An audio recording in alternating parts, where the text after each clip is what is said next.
ओम नमो भगवते वासुदेवाय। श्रीमद्भागवत महात्म्यम। कृष्णं नारायणं वन्दे, कृष्ण वन्दे ब्रजप्रियं, कृष्णं द्वैपायनं वन्दे, कृष्णं वन्दे प्रथासुतम्। अथ प्रथमोऽध्यायः। देवर्षि नारद की भक्ति से भेंट। सच्चिदानंदरूपाय विश्वोत्पत्त्यादिहेतवे तापत्रय विनाशाय श्रीकृष्णाय वयं नमः। सच्चिदानंद स्वरूप भगवान श्री कृष्ण को हम नमस्कार करते हैं, जो जगत की उत्पत्ति, स्थिति और विनाश के हेतु तथा आध्यात्मिक, आधिदैविक और आधि भौतिक तीनों प्रकार के तापों का नाश करने वाले हैं।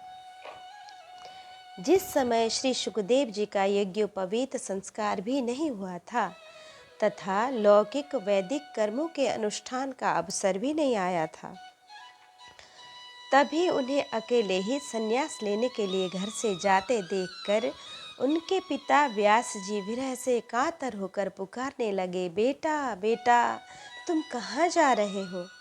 उस समय वृक्षों ने तन्मय होने के कारण श्री शुकदेव जी की ओर से उत्तर दिया था, ऐसे सर्वभूत हृदय स्वरूप श्री शुकदेव मुनि को मैं नमस्कार करता हूँ। एक बार भगवत कथामृत का रसास्वादन करने में कुशल मुनिवर शौनक जी ने नैमिषारण्य क्षेत्र में विराजमान महामति सूत जी को नमस्कार करके उनसे पूछा, सूत जी, आपका ज्ञान अंधकार को नष्ट करने के लिए करोड़ों सूर्यों के समान है। आप हमारे कानों के लिए रसायन अमृत स्वरूप सार गर्भित कथा कहिए। भक्ति, ज्ञान और वैराग्य से प्राप्त होने वाले महान विवेक की वृद्धि किस प्रकार होती है तथा वैष्णव लोग किस तरह इस माया मोह से अपना पीछा छुड़ा सकते हैं। इस घोर कलिकाल में जीव प्रायः आसुरी स्वभाव के हो गए हैं। विविध क्लेशों से आक्रांत इन जीवों को शुद्ध दैवी शक्ति संपन्न बनाने का सर्वश्रेष्ठ उपाय क्या है। सूत जी, आप हमें कोई ऐसा शाश्वत साधन बताइए जो सबसे अधिक कल्याणकारी तथा पवित्र करने वालों में भी पवित्र हो तथा जो भगवान श्री कृष्ण की प्राप्ति करा दे। चिंतामणि केवल लौकिक सुख दे सकती है और कल्प वृक्ष अधिक से अधिक स्वर्गीय संपत्ति दे सकता है, परंतु गुरुदेव प्रसन्न होकर भगवान का योगी दुर्लभ नित्य वैकुंठ धाम दे देते हैं।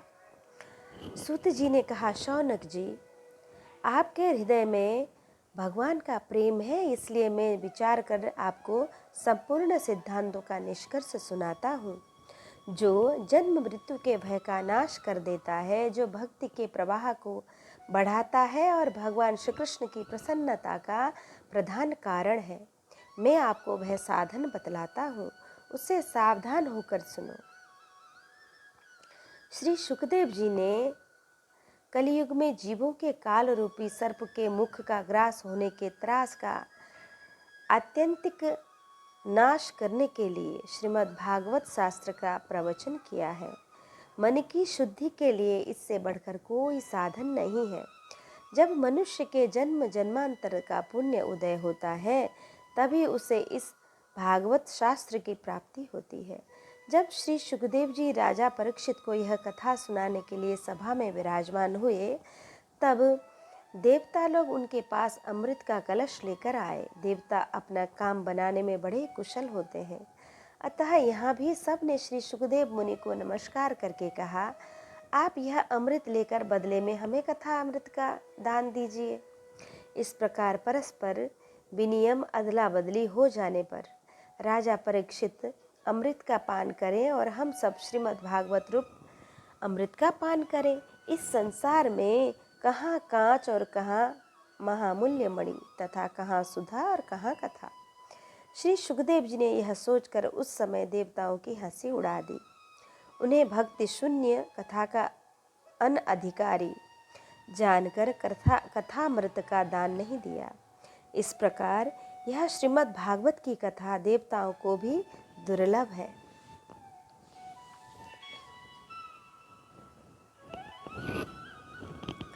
पूर्व काल में श्रीमद् भागवत के श्रवण से ही राजा परीक्षित की मुक्ति देखकर ब्रह्मा जी को भी बड़ा आश्चर्य हुआ था। उन्होंने सत्यलोक में तराजू बांधकर सब साधनों को तोला।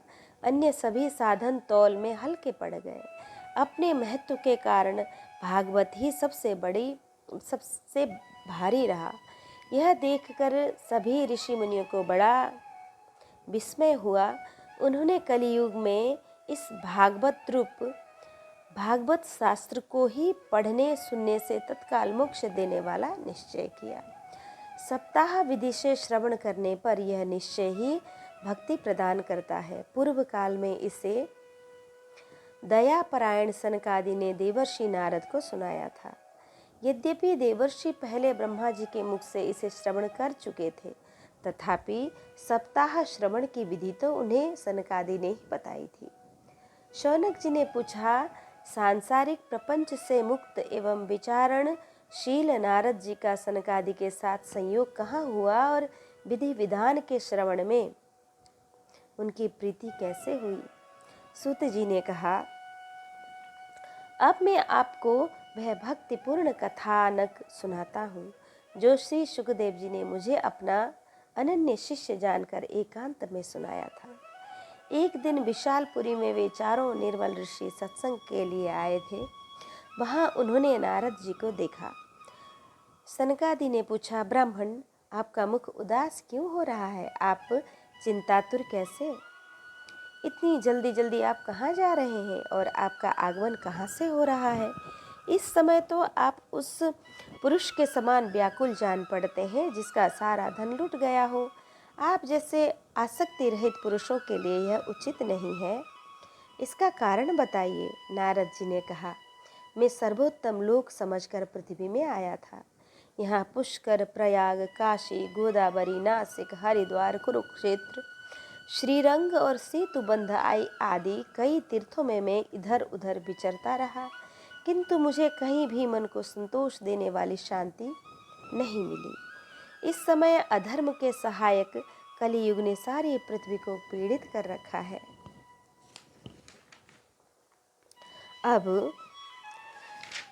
अब यहाँ सत्य, तप, शौच, भीतर की पवित्रता, दया, दान आदि कुछ भी नहीं है। बेचारे केवल जीव अपना पेट पालने में लगे हुए हैं।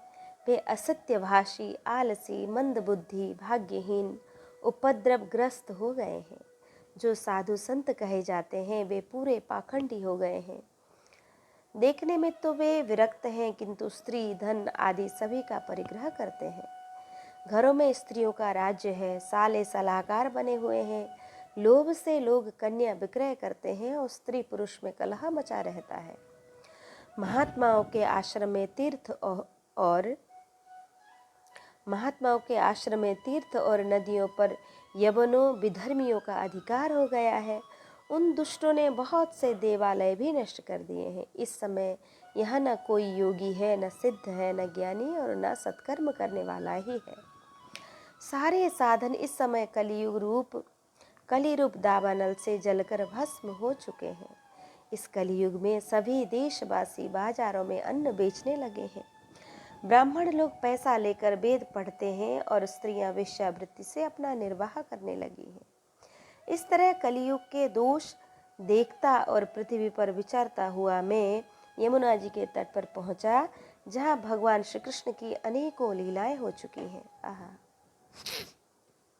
मुनिवरों, सुनिए, वहां मैंने एक बड़ा आश्चर्य देखा। वहां एक युवती स्त्री खिन्न मन से बैठी थी। उसके पास दो वृद्ध पुरुष अचेत अवस्था में पड़े थे और जोर जोर से सांस ले रहे थे। वह तरुणी उनकी सेवा करती हुई कभी चेत कराने का प्रयत्न करती और कभी उनके आगे रोने लगती थी। वह अपने शरीर के रक्षक परमात्मा को दसों दिशाओं में देख रही थी। उनके चारों ओर सैकड़ों स्त्रियां उसे पंखा चल रही थी और बार बार समझाती थी, दूर से यह सब चरित देखकर मैं कुतूहलवश उसके पास चला गया। मुझे देखकर वह युवती खड़ी हो गई और बड़ी व्याकुल होकर रोने लगी और कहने लगी, आज महात्मा जी क्षण भर ठहर जाइए और मेरी चिंता को भी नष्ट कर दीजिए। आपका दर्शन तो संसार के सभी पापों को सर्वथा नष्ट कर देने वाला है। आपके वचनों से मेरे दुख की भी बहुत कुछ शांति हो जाएगी। मनुष्य का जब बड़ा भाग्य होता है तभी आपके दर्शन हुआ करते हैं। नारद जी कहते हैं, तब मैंने उस स्त्री से पूछा, देवी तुम कौन हो? ये दोनों पुरुष तुम्हारे क्या होते हैं और तुम्हारे पास ये कमल नयनी देवियाँ कौन है? तुम हमें विस्तार से अपने दुख का कारण बताओ। युवती ने कहा, मेरा नाम भक्ति है, ये ज्ञान और वैराग्य नाम के मेरे पुत्र हैं। समय के फेर से ही ये ऐसे जर्जर हो गए हैं। ये देवियाँ गंगा जी आदि नदियाँ हैं। ये सब मेरी सेवा करने के लिए आई हैं। इस प्रकार साक्षात देवियों के द्वारा सेवित होने पर भी मुझे सुख शांति नहीं है। तपोधन, अब ध्यान देकर मेरा वृत्तांत सुनिए। मेरी कथा वैसे तो प्रसिद्ध है, फिर भी उसे सुनकर आप मुझे कुछ शांति प्रदान करें। मैं द्रविड़ देश से उत्पन्न हुई, कर्नाटक में बढ़ी, कहीं कहीं महाराष्ट्र में सम्मानित भी हुई, किंतु गुजरात में मुझको बुढ़ापे ने आ घेरा। वहाँ घोर कलयुग के प्रभाव से पाखंडियों ने मुझे मेरे अंग भंग कर दिए। चीर काल तक यह अवस्था रहने के कारण मैं अपने पुत्रों के साथ दुर्बल होकर निस्तेज हो गई। अब जब से मैं वृंदावन आई तब से पुनः परम सुंदरी सुरूपवती नवयुवती हो गई हूँ, किंतु सामने पड़े हुए ये दोनों मेरे पुत्र थके मादे दुखी हो रहे हैं। अब मैं यह स्थान छोड़कर अन्यत्र जाना चाहती हूँ। ये दोनों बूढ़े हो गए हैं, इसी दुख से मैं दुखी हूँ। मैं तरुणी क्यों और ये दोनों मेरे पुत्र बूढ़े क्यों? हम तीनों साथ साथ रहने वाले हैं, फिर भी यह विपरीतता क्यों? होना तो यह चाहिए कि माता बूढ़ी हो और पुत्र तरुण। इससे मैं आश्चर्यचकित चित्त से अपनी इस अवस्था पर शोक करती रहती हूँ। आप परम बुद्धिमान एवं योग निधि हैं, इसका कारण क्या हो सकता है, बताइए। नारद जी ने कहा, साध्वी, मैं अपने हृदय से ज्ञान दृष्टि से तुम्हारे संपूर्ण दुख का कारण देखता हूँ। तुम्हें विषाद नहीं करना चाहिए। श्री हरि तुम्हारा कल्याण करेंगे। सूत जी कहते हैं, मुनिवर नारद ने एक क्षण में ही उसका कारण जानकर कहा। नारद जी कहने लगे, देवी सावधान होकर सुनो, यह दारुण कलियुग है। इससे इस समय सदाचार, योग मार्ग और तप आदि सभी लुप्त हो चुके हैं। लोग शठता और दुष्कर्म में लगकर अघासुर बन रहे हैं। संसार में जहाँ देखो वहीं सत्पुरुष दुख से म्लान हैं और दुष्ट सुखी हो रहे हैं। इस समय जिस बुद्धिमान पुरुष का धैर्य बना रहे वही बड़ा ज्ञानी या पंडित है। पृथ्वी क्रमशः प्रतिवर्ष शेष जी के लिए भार रूप होती जा रही है। अब यह छूटने योग्य तो क्या देखने योग्य भी नहीं रह गया है और न इसमें कहीं मंगल ही दिखाई देता है। अब किसी को पुत्रों के साथ तुम्हारा दर्शन भी नहीं होता। विषय अनुराग के कारण अंधे बने हुए जीवों से उपेक्षित होकर तुम जर्जर हो रही हो। वृंदावन के संयोग से तुम फिर नवीन तरुणी हो गई हो। अतः यह वृंदावन धाम धन्य है, जहाँ भक्ति सर्वत्र नृत्य कर रही है। वृंदावनस्य संयोगात् पुनस्तम तरुणी नभा, धन्यम वृंदावनम तेना भक्ति नृत्यति यत्र च। परंतु तुम्हारे इन दोनों पुत्रों का यहाँ कोई ग्राहक नहीं है, इसलिए इनका बुढ़ापा नहीं छूट रहा। यहाँ इनको कुछ आत्मसुख, भगवत स्पर्श जनित आनंद की प्राप्ति होने के कारण ये सोते से जान पड़ते हैं। भक्ति ने कहा, महाराज, राजा परीक्षित ने इस पापी कलियुग को क्यों रहने दिया? इसके आते ही सब वस्तुओं का सार न जाने कहाँ चला गया। करुणामय श्रीहरि ने भी यह अधर्म कैसे देख लिया। हे मुने, मेरा यह संदेह दूर कीजिए। आपके वचनों से मुझे बड़ी शांति मिली है। नारद जी ने कहा, बाले, यदि तुमने पूछा है तो प्रेम से सुनो कल्याणी। मैं तुम्हें सब कुछ बतलाऊंगा और तुम्हारा दुख दूर हो जाएगा। जिस दिन भगवान श्री कृष्ण इस भूलोक को छोड़कर अपने परम धाम को पधारे, उसी दिन से यहाँ संपूर्ण साधनों में बाधा डालने वाला कलयुग आ गया। दिग्विजय के समय राजा परीक्षित की दृष्टि पड़ने पर कलयुग दीन के समान उनकी शरण में आया। भ्रमर के समान सारग्राही राजा ने यह निश्चय किया कि इसका वध मुझे नहीं करना चाहिए, क्योंकि जो फल तपस्या, योग एवं समाधि से भी नहीं मिलता, कलयुग में वही फल श्री हरि कीर्तन से ही भलीभांति मिल जाता है। इस प्रकार सारहीन होने पर भी इसे इस एक दृष्टि से सारयुक्त देखकर उन्होंने कलयुग में उत्पन्न होने वाले जीवों के सुख के लिए ही इसे रहने दिया था। इस समय लोगों के कुकर्म में प्रवृत्त होने के कारण सभी वस्तुओं का सार निगल गया है और पृथ्वी के सारे पदार्थ बीजहीन भूमि के समान हो चुके हैं। ब्राह्मण केवल अन्न धनादि के लोभवश घर घर एवं जन जन को भागवत की कथा सुनाने लगे हैं, इसलिए कथा का सार चला गया। तीर्थों में नाना प्रकार के अत्यंत घोर कर्म करने वाले नास्तिक और नारकी पुरुष भी रहने लगे हैं, इसलिए तीर्थों का भी प्रभाव जाता रहा। जिनका चित्त निरंतर काम, क्रोध, महान लोभ और तृष्णा से तपता रहता है, वे भी तपस्या का ढोंग करने लगे हैं, इसलिए तप का भी सार निकल गया।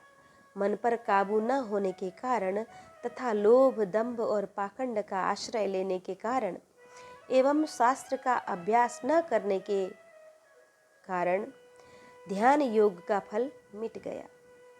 पंडितों की यह दशा है कि वे अपनी स्त्रियों के साथ पशु की तरह रमण करते हैं। उनमें संतान पैदा करने की ही कुशलता पाई जाती है। मुक्ति साधनों में वे सर्वथा अकुशल हैं। संप्रदायानुसार प्राप्त हुई वैष्णवता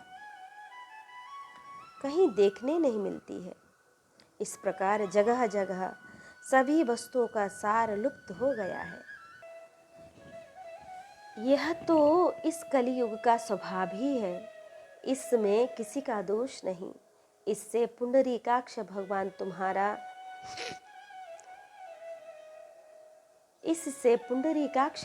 बहुत समीप रहते हुए भी यह सब सह रहे हैं। सूत जी कहते हैं, शौनक जी, इस प्रकार देवर्षि नारद के वचन सुनकर भक्ति को बड़ा आश्चर्य हुआ। फिर उसने जो कुछ कहा उसे सुनिए। भक्ति ने कहा, देवर्षि, आप धन्य हैं। मेरा बड़ा सौभाग्य था जो आपका समागम हुआ। संसार में साधुओं का दर्शन ही समस्त सिद्धियों का परम कारण है। आपका केवल एक बार का उपदेश धारण करके कयाधु कुमार प्रहलाद ने माया पर विजय प्राप्त कर ली थी। ध्रुव ने भी आपकी कृपा से ही ध्रुव पद प्राप्त किया था। आप सर्व मंगलमय और साक्षात श्री ब्रह्मा जी के पुत्र हैं। मैं आपको नमस्कार करती हूँ। इति श्री पद्म पुराणे उत्तरखंडे श्रीमद् भागवत महात्म्ये भक्ति नारद समागमो नाम प्रथमोध्याय संपूर्णम्। कृष्णाय वासुदेवाय हरये परमात्मने प्रणतक्लेशनाशाय गोविन्दाय नमो नमः।